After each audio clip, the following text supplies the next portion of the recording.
I have a former employee of yours who says that not only did she in fact call and cancel the order, she personally spoke to her before the order was shipped. She spoke to your wife and told her about it, and she was told to go ahead and ship it.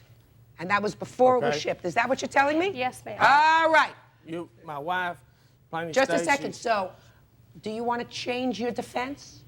No, I'm So saying. then ask her questions, not about whether your product is worthless, but about whether or not the order was in fact shipped. Well, what I'm trying to say, Your Honor, is that my office manager plainly stated to me after the next time we got a phone call from this lady was, and I've got it documented here.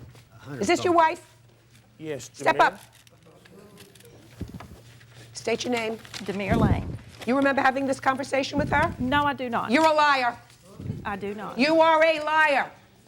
There isn't a question in my mind that the both of you together have this operation that somebody ought to shut down, but that both of you are lying. If you are standing there and telling me that this woman didn't tell you that this order was canceled, that this woman called 3 times to make sure her order was canceled, because it doesn't make sense in the first place to order an 8-month supply. Yes, it does.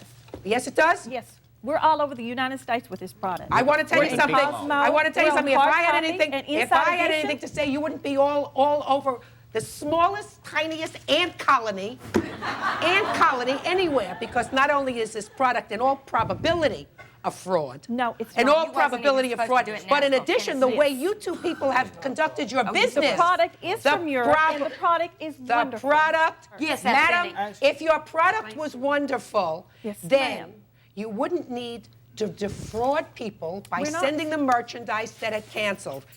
I asked you a question, sir.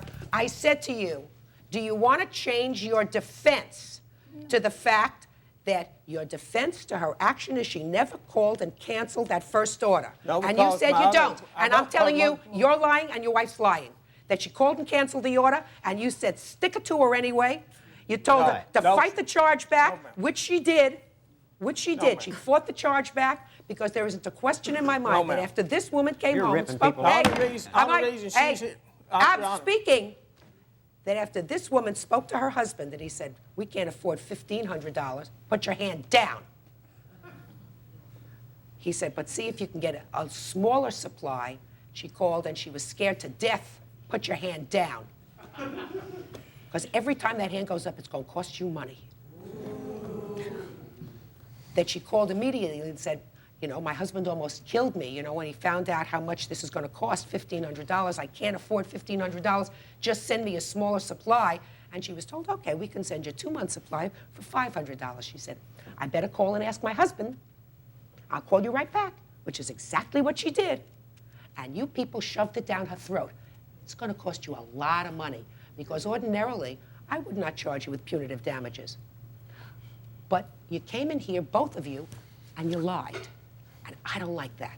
Ticks me off when people come into a court and lie. So I'm giving him $4,000 judgment for the plaintiff. Yes! Yes!